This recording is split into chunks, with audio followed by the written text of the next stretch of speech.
G'day, Tom. How are you? Good, thanks, Andrew. Good to be back. You got the cape on, you told me. You're flowing in. Yeah. Very I'm not a impressive. hero, but it is brave. I think you could be. But not as much a hero as the Victorian government who dropped the psych regulations on Wednesday. Yeah, you were telling me before you're not too pleased with them. Look, underwhelming, isn't it, really? Yeah. You know, when it was first drafted 2 years ago, the regulations led Australia. They provided a level of certainty around prevention plans, which is a great idea. They had reportable matters, which is a great idea, which meant every 6 months on serious incidents you had to report and show what you've done and build a plan around it. All those good things have been sent away, and what we've got is a highly bureaucratised process which seems to assume that psychological hazards are one-offs every now and again rather than consistent. And embedding of an industrialised HSR in the whole process in every single step of it, which means rather than solve psychological hazards, we've now created an industrial front for disputation around them, which will make them worse. So we're going to do a special episode of The Verdict within the next week and get it out to you to talk about what it is, but pretty underwhelming. Yep. Okay, Tom, let's get on to it. We've got Latouf and the... You gonna make it through this? Yeah, I think I might. Somehow, yeah. Yes, Latouf v. the ABC. Not sort of highly political sort of background to this case. This reporter was... Simple facts are told not to do something when did it. Yeah, told not to share a social media post which was, expressed an opinion on the Israel-Gaza war. Yeah. Supposedly against the ABC's policy. The ABC have terminated her due to that, and then subsequently now they have been fined $150,000 by the federal court for a breach of the Fair Work Act, which says you can't terminate someone for political views, basically. Yeah. So, sort of an extraordinary set of events, but what sits behind this, I guess, is there is a learning for everybody here that there are protected attributes, there are methods, there are things that people are entitled to say and do unless there's appropriate processes that are built around it. Those processes weren't present, and all the warnings that would have been given and how to manage it were ignored or not sought from HR and their industrial relations advisors. And that's why the penalty was such a high penalty. They were so casual about it. So casual about it. There was such an opportunity. This was such a high profile thing that occurred, and the outcome didn't have to land the way it did. I think the result is a bit skewed, but nonetheless, she was improperly terminated and she was treated badly in respect of the law and deserves penalty should have been coming. But I think for all of us, there's a lesson in this, which is go and get your advice and follow it. That's the lesson, isn't it?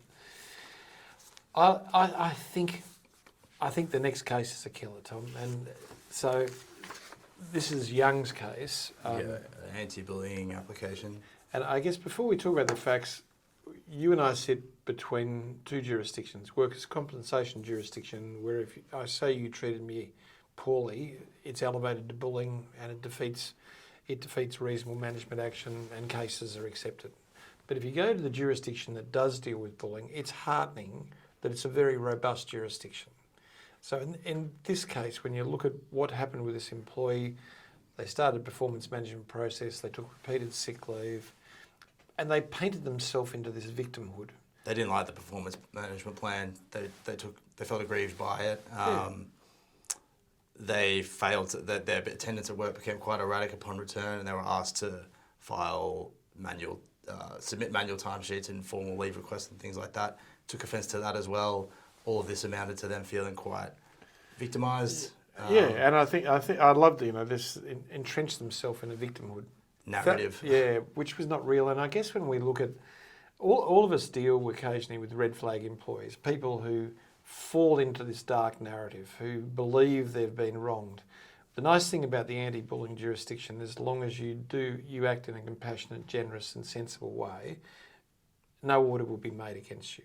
Fair Work Commission, no finding will be made against you. Federal Court, no finding will be made against you. Workers' compensation is a comedy capers. Who knows what will happen in that jurisdiction?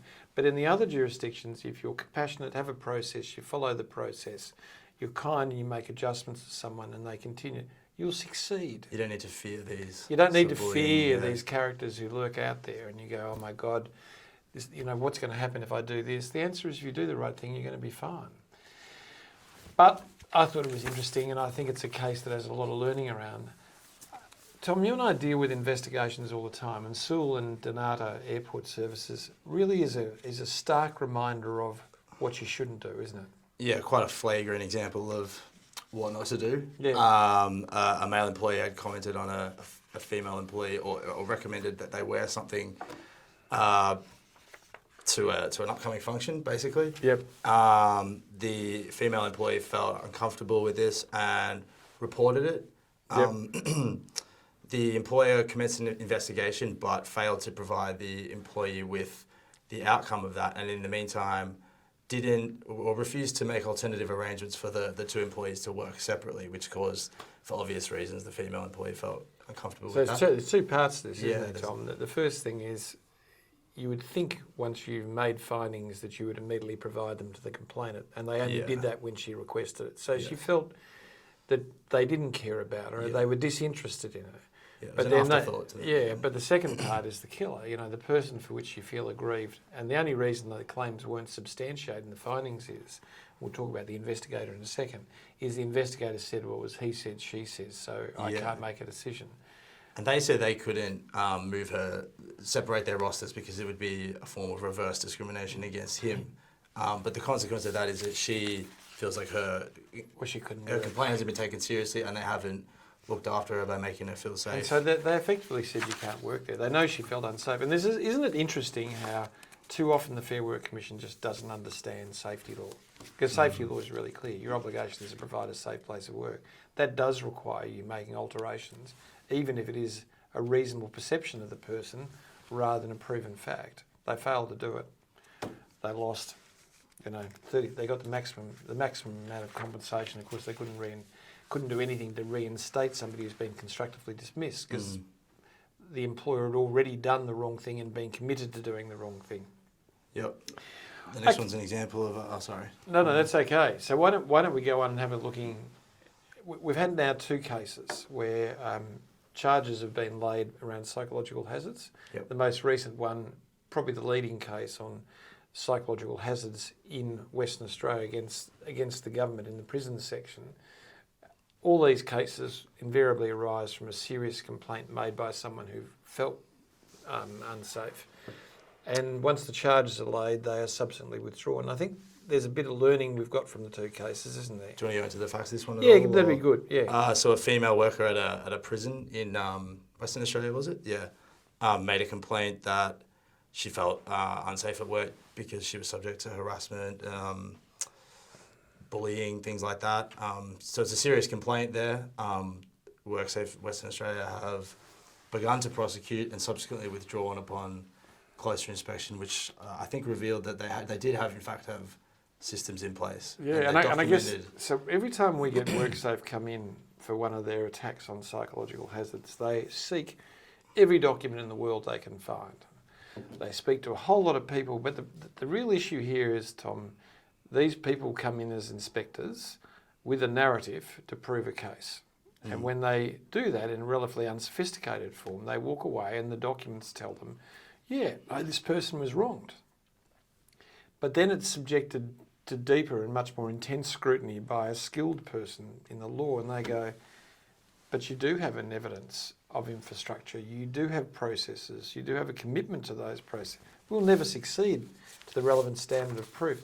And the lesson out of the last two cases that have been withdrawn is this: get good paper infrastructure in place. I know that Tom and I will tell you it's not great safety law, but this is the line of defence. If you can show you've got a system in place, it's known, people are competent in, and you rely upon it, you've blocked the door for WorkSafe. They might charge you, but they're never going to finish it because they'll never have the evidence of the lack of system and lack of safety at work. I don't know what unsafety is, and I don't know where that word comes from, but it's twice I've used it today, and I wish I hadn't of. All right. I didn't even notice that. You didn't?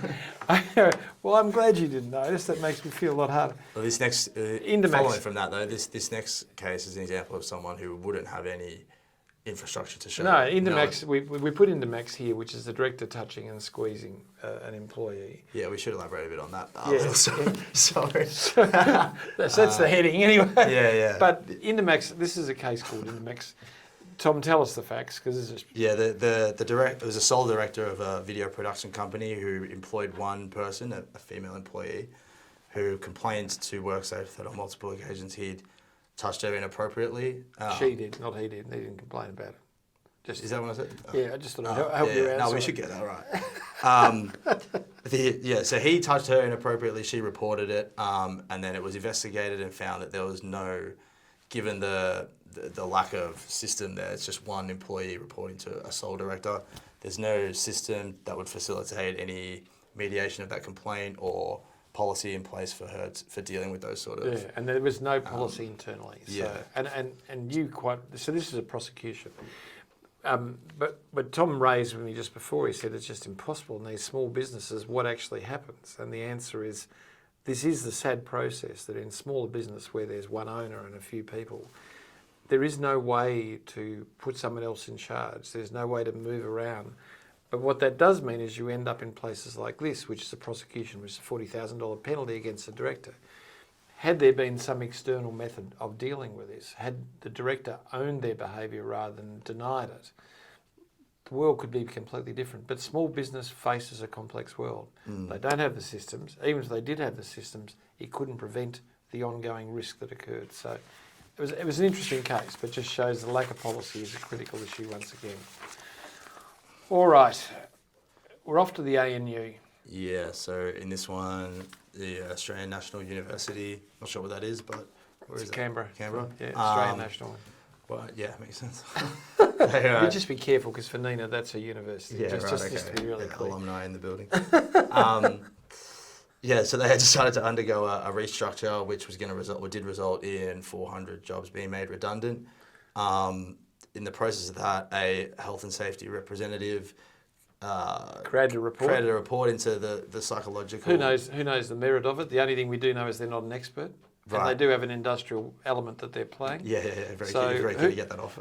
So I just sort of get it out early, because we've got this issue of HSRs constantly being embroiled in stuff where you wonder why they're there. Like in this case, so you've got a restructure, there's an issue around the consultation process, what is occurring. The award and the enterprise agreement have a process. It's called a dispute. You get in front of a skilled commissioner immediately. Any damage that was being done could be fixed. But instead of this, an HSR issues a notice. That the restructuring process was causing psychological harm to the employees. Ceased work. Yeah, significant psychological harm. We won't go into. Yeah, we won't go into. But the point is, ceased work. Yeah. ANU completely fumbled the whole process. But this is a place where safety just doesn't belong. This is a process where the Fair Work Act says what can happen, and had they have gone to the Fair Work Commission quickly, none of the pain or harm would have occurred, because they would have said, what does good consultation look like? They would have checked to make sure that it was being done in an appropriate manner. But the tentacles of safety are stretching further and further. But the empowerment of politicised and industrial figures within a business to agitate a particular view means that safety is expanding to areas where it simply doesn't have a place. So you don't like the sort of hijacking? It's a stretch. It's a stretch. Safety issues by industrialised. Yeah, safety belongs to make people safe. It doesn't become an industrial tool. You don't deal with this sort of issue by a representative creating a report. You report it to the... Yeah, which has a dubious value, which provides a basis for which you stop work at a place. The legislation identifies what is an entitlement to cease work under the Fair Work Act. If it was in front of the Fair Work Commission and the issue was agitated by a skilled person who does that work, this issue would never have happened. So we just have gone down. This is the second case. One is the regulator in New South Wales got involved in a restructure. Now we've got HSRs getting involved in restructure. How difficult is it going to be to business going on? Every time someone says, look, we need a restructure, and someone puts their hand on their heart and said, I'm feeling terrible, is that a safety issue? Now, I'm not belittling the serious complaints that were made, because if they're real, they're terrible. Yeah. What I am saying is this is no place for HSRs to be, and it's not really a place for safety law to be. But for all of us out there in the world who are doing restructures, follow the award process, do proper consultation, and then something like this would never succeed. All right, I think we're time to move on from me lecturing, but you can tell I'm in a bad mood today. It's not going well, Tom. What are we doing next? We're off to the main topic. Yep. It's called Plum Tracks. Yeah, so Price Limited. let's talk UK about bill. this. There is an issue that sits at law, and it sits under what are called fiduciary duties or the common law duties that sit behind the relationship of an employer and employee. An employee must not do something which is inconsistent with their obligations to an employer whilst they are employed. That includes setting up a business that is in competition, and that's what this case Plum Tracks is about. And I guess one of the issues that I want to say again is the complexity of common law and fiduciary duties is something that sits in the court process that have these fights on a regular basis, commonly in a commercial context. When it's agitated before the Fair Work Commission, there's a much more practical view taken, perhaps legally not as sharp, but in Plum Tracks' case, there was a person who was doing all the preparatory work to setting up a competing business, put up an Instagram site, but had not acted upon it at that stage. And they'd used the employer's equipment to undertake these preparatory steps, I think. Now, in a court of law, not the Fair Work Commission, that is a fundamental breach of the fiduciary duty. Okay, Even the preparatory steps? Using your client's assets, your employer's assets, is a fundamental breach. It's a breach of the Corporations Act. Okay, so it's a breach of duties that sit under 182, 183. But here in the Fair Work Commission, they said, but it wasn't really competition because they hadn't started competing at this stage. Yeah. And therefore... They hadn't solicited any clients. Or things like that. So we're actually going to reinstate and give you $11,000 worth of compensation. What nonsense. Anyway, I guess what I'm saying is you need very clear policies and procedures. You need people competent to understand that you must not, your contract of employment must say, you must not do any of these things because then you win. You win in every jurisdiction. But if you're hoping that the understanding of fiduciary duties that exists at law, which is acknowledged and known at law, will be applied accurately in the Fair Work Commission, think again. So get your contracts right, get your policies right, act quickly, and you would have been successful. I think it's probably time for us to go on to the case study, Tom. Yep. I'll get reading then. Okay. Wilma was not happy. Her boss appeared to be excluding her from key meetings and treating her poorly. It all started after the strategic sales retreat at Deep Sleep Winery in September. Wilma had spoken at the retreat on the intrusion of AI into online selling. Her presentation was well received, perhaps the best of the retreat. Her boss, Candida, did not fare so well. She undertook an analysis of historical sales and the audience felt blamed.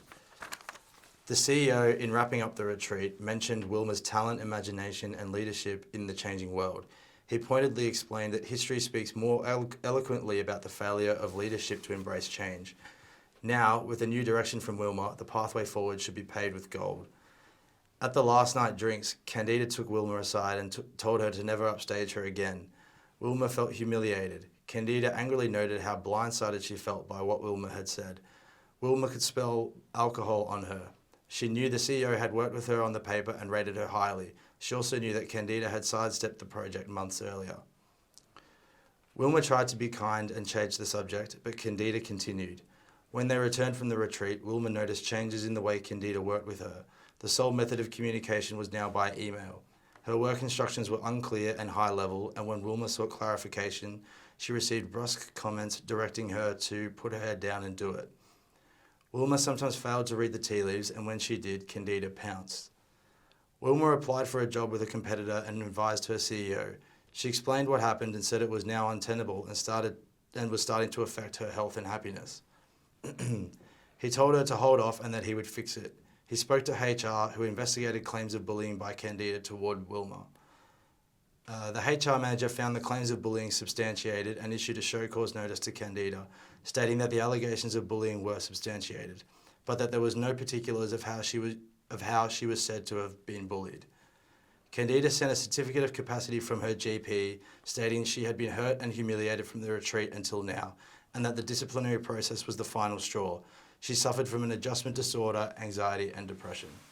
All right, Tom. So the first question is, would Candida have a good workers' compensation claim? And I think we both agree overwhelmingly yes. Yeah, and Candida is the worker who had been accused of bullying, and found substantiated claims, but they weren't properly put to her. That's exactly right. So she never had the procedural fairness. One of the key issues that sits around the acceptance of claims is, so she's got a medical condition, a diagnosable medical condition under DSM. So she's got that. She's been treated in a manner which lacks procedural fairness and is fair. So there's no proper management action that occurred. Her claim will be accepted. Which is easy to think about because if you get accused of bullying, it's confirmed, but it was never said how you did it. No, that's right. How could you respond to it? Yeah. So that's it. Yeah. The question is, would Wilma have a good workers' compensation claim, assuming that she had a disability from DSM? Yeah, because she was the risk, the psychological hazards to her created by the way that Candida was treating her after the retreat presented an obvious risk that wasn't identified and dealt with. Yeah, and can never be reasonable management action. So on those circumstances, Wilma's, if she had a disability, she's fine. Was there any safety breaches? And I think the answer for that is, yes. It's interesting, isn't it? There's none from Wilma because she's the white knight, but there's plenty from Candida, and Candida's behaviour will be attributed to the employer. So the employer has... Yeah, and the CEO's failure to intervene may place them at risk. Would there be a prosecution in this case? No. And why is that? It's all low level. It's not stuff that they could really hang their hat on. Yep. But if Candida's employment was terminated, would she have a strong unfair dismissal claim or common law damage? Yes, because of as we said before, the poor investigation. Yeah, so the unfair dismissal, but of course procedural fairness is not part of a common law claim. So you might have an argument under Alicia and Vision Australia that the termination process was wrong and therefore possibly, but I think the common law claim wouldn't be as strong as the unfair dismissal claim in levels of success. And psychological damages, yes. Yeah, psychological damages, yeah. Would Wilma's claim that she was constructively dismissed? Could Wilma claim that she was Yeah, she'd have to, wouldn't she? Yeah, if she left. Unsafe place to go to, had to work with her, no attempt was made to fix it. Yeah. Yeah, so I think she's got a really powerful claim. So there you go. That's it for this week. Can you give us a thumbs up? And we'll see you later. And well done, Tom, with the cape. Thanks. Good. Yeah, thanks. Done? Done. Cool.